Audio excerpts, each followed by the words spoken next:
खबर आपको दे, शौकत अजीज सिद्दीकी के वकील हामिद खान ने कहा है कि फैज हमीद इल्जामात की तरदीद कर रहे हैं। यही हमारा केस है कि सुप्रीम जुडिशल काउंसिल को पहले इंक्वायरी करवानी चाहिए थी। इंक्वायरी में हमें फैज हमीद पर जराह का मौका मिलता। वकील हामिद खान ने कहा है कि सुप्रीम जुडिशल काउंसिल की कार्रवाई गैर कानूनी करार दें।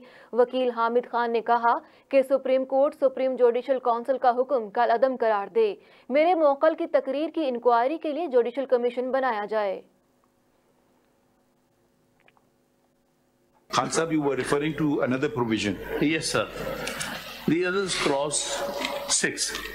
If after inquiring into the matter, so this is very important, if, after inquiring into the matter, the council reports to the president that it is of the opinion that the judge is incapable of performing the duties of his office or has been guilty of misconduct and that he should be removed from office, the president may remove the judge from office.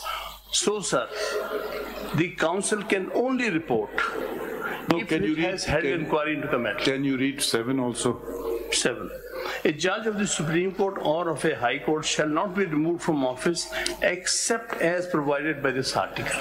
Meaning thereby, on the basis of a report which has been made after due inquiring into the matter, that only in that case, if there is a report in which he has been found guilty of misconduct after full factual inquiry, only on that basis he can be removed, cannot be removed for any other way.